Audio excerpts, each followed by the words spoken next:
புதுச்சேரியில் பிரச்சாரம் செய்து கொண்டிருக்கக்கூடிய பாஜக முன்னாள் மாநில தலைவர் அண்ணாமலை நம்மோடு இருக்கார், அவர்கிட்ட கேட்கலாம். சார், புதுச்சேரியில 2வது முறையா பிரச்சாரம் செய்றீங்க, இங்கே கள நிலவரம் எப்படி இருக்கு?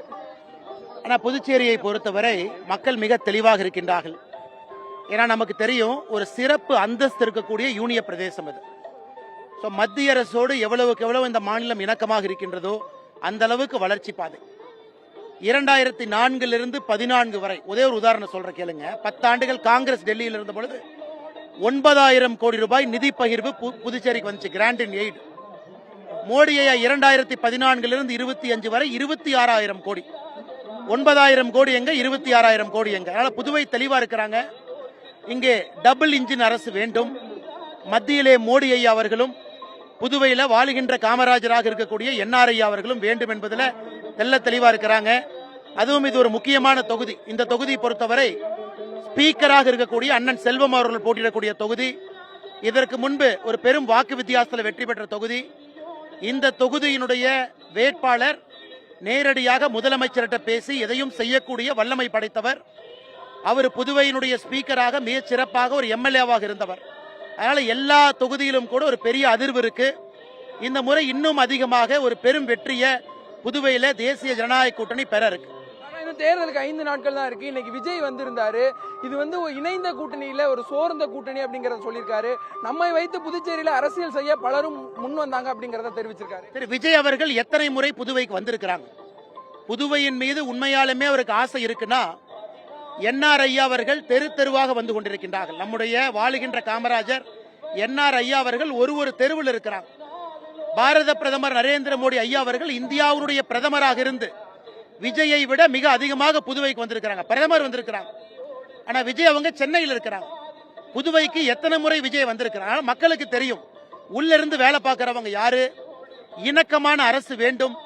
என்ஆர் ஐயா சொல்வது போல டெல்லியோடு எவ்வளவுக்கு எவ்வளவு இணக்கமாக புதுவையில மாநில அரசு இருக்கின்றார்களோ அந்த அளவுக்கு புதுவையினுடைய வளர்ச்சி இருக்கும். நேற்று பிரதமருடைய ரோட் ஷோல எல்லாருமே இருந்தாங்க. 40,000 பேருக்கு மேல் இருந்தாங்க. அதனால இங்க கான்டெஸ்டே கிடையாதுங்க.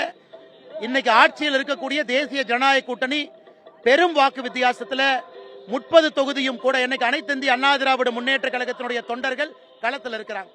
என்ஆர் ஐயாவுடைய தலைவர்கள் தொண்டர்கள் களத்தில், பாரதிய ஜனதா கட்சி தலைவர்கள் தொண்டர்கள் களத்தில், பாட்டாளி மக்கள் கட்சி தலைவர்கள் தொண்டர்கள் களத்தில். இணக்கமான ஒரு கூட்டணி. இதே இந்தி கூட்டணி பாருங்க, எத்தனை இடத்துல காங்கிரஸ் எக்ஸ்ட்ரா போட்டி போடுறாங்க. 16 இடத்துல நிக்க வேண்டிய காங்கிரஸ் 22 இடத்துல நிக்கிறாங்க. அண்ணன் திருமாவளவன் அவர்கள் இன்னும் 3 இடத்துல எக்ஸ்ட்ரா. மார்க்சிஸ்ட் கம்யூனிஸ்ட் கட்சி 3 இடத்துல எக்ஸ்ட்ரா. ஒரு இணக்கமே இல்லாத ஒரு இந்தி கூட்டணி வேண்டாம் என்று மக்கள் முடிவெடுத்திருக்கிறார். மல்லிகார்ஜுன கார்கே இன்னைக்கு பேசும்போது 2029 ராகுல் காந்தி பிரதமர் ஆகும்போது புதுச்சேரிக்கு மாநில அந்தஸ்து வழங்கப்படும் அப்படிங்கறத சொல்லியிருக்காரு. 2014 பகல் கனவுல இருக்காங்க. 2014 ராகுல் காந்தி பிரதமர் ஆகல, 2019 ராகுல் காந்தி அவர்கள் பிரதமர் ஆகல, 2024 ஆகல, 2029 ஆகலினா 2034. அதனால மல்லிகார்ஜுன கார்கே அவர்கள் என்ன சொன்னாலும் கூட புதுவை மக்களுக்கு தெரியும். இன்னைக்கு பாரத பிரதமர் நரேந்திர மோடி அவர்கள் மிக இணக்கமா இருக்கிறாங்க. புதுவையை பொறுத்தவரை 483 ஸ்கொயர் கிலோமீட்டர் பரப்பளவு இருக்கக்கூடிய ஒரு மாகாணம். அதுவும் புதுவை எடுத்துக்கிட்டீங்கன்னா 293 ஸ்கொயர் கிலோமீட்டர். எல்லோருக்குமே தெரியும் புதுவையினுடைய ஓன் ரெவென்யூ என்ன, ஒரு சிறப்பு அந்தஸ்து. அதாவது எந்த யூனியன் டெரிட்டரிக்கும் இல்லாத சிறப்பு அந்தஸ்து புதுவைக்கும் டெல்லிக்கும் 14வது அரசியலமைப்பு சட்ட திருத்தத்தை கொண்டு வந்து 239A என்கின்ற அடிப்படையில் கொடுத்திருக்காங்க. கிட்டத்தட்ட எல்லா அந்தஸ்தும் இருக்கக்கூடிய ஒரு மாகாணம் புதுவை. புதுவைக்கு ஒரு முதல்வர் இருக்கிறாங்க, புதுவைக்கு 30 சட்டமன்ற உறுப்பினர் இருக்கிறாங்க, புதுவைக்கு ஒரு பாராளுமன்ற உறுப்பினர் இருக்கிறாங்க. இதை எதையும் தெரியாம வெறும் புதுவையை ஒரு யூனிய பிரதேசமாக பேசிக் கொண்டிருக்கின்றார் கார்கே அவர்கள். திரு விஜய் அவர்களும் கூட மாநில அந்தஸ்து இருக்கக்கூடிய ஒரு யூனிய பிரதேசம் எல்லாமே இருக்கு. பப்ளிக் அக்கவுண்ட் இருக்கு, கண்டிஜென்ட் ஃபண்ட் இருக்கு, எல்லாம் இருக்கக்கூடியதனால எந்த விதத்திலும் கூட புதுவைக்கு மத்திய அரசு குறைவிருக்கவில்லை. திமுக கூட்டணியில இங்கே ஒரு குழப்பம் இருக்குன்னு சொல்லியிருந்தீங்க. தமிழ்நாட்டிலுமே விடுதலை சிறுத்தைகள் கட்சி தலைவர் திருமாவளவன் காட்டுமன்னார் கோயில்ல போட்டி போட அந்த முடிவை பின்வாங்க இருப்பதா ஒரு தகவல் வந்திருக்கு. ஏன்னா திருமாவளவன் அவர்கள் போட்டியிடுறாருனாவே என்ன அர்த்தம்னா, இந்த முறை திமுக தனி மெஜாரிட்டி வராது என்பதை திருமாவளவன் அவர்கள் சூசகமா சொல்றார். அதனாலதான் அவரு போட்டி போடுறார். ஒருவேளை திமுக தனி மெஜாரிட்டி வரலினா துணை முதலமைச்சர் கேட்கலாம், அந்தஸ்து கேட்கலாம். அதனால இன்னைக்கு திமுகவுக்கு பயம். கூட்டணி கட்சியினுடைய ஒரு எம்பியாக இருக்கக்கூடிய தலைவர் அவரு போட்டியிடுவதற்கான காரணத்தை சொல்றாரு. இந்த முறை அரசியல் சூழல் மாறும்னா என்ன அர்த்தம்? திமுக ஆட்சிக்கு வராது, ஒருவேளை வந்தாலும் தனி மெஜாரிட்டி வரமாட்டாங்கன்னு. அதனாலதான் திமுக கூட்டணியில திருமாவளவன் அவர்களை வாபஸ் பெறுவதற்கான எல்லா முயற்சி எடுக்கிறாங்க.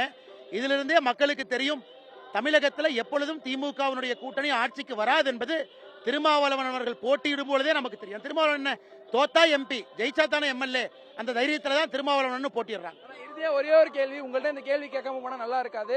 தமிழ்நாட்டில் போட்டியிடலன்னு தெரிவிச்சிங்க, உங்களுடைய செயல்பாடு எப்படி இருக்க போகுது? கட்சி இந்த முறை எனக்கு கொடுத்திருக்கக்கூடிய பொறுப்பு, புதுவையில் அண்ணனோட இருக்கணும், நாளைக்கு கேரளாவில் இருக்கணும், தமிழ்நாடு எல்லா தொகுதிக்கு போகணும். ஒரு எம்எல்ஏ வேட்பாளராகவும் போட்டியிடலாம், எல்லா எம்எல்ஏ வேட்பாளர்களுக்கும் உறுதுணையாகவும் இருக்கலாம். இந்த முறை எனக்கு அந்த வாய்ப்பு கொடுத்திருக்கிறாங்க.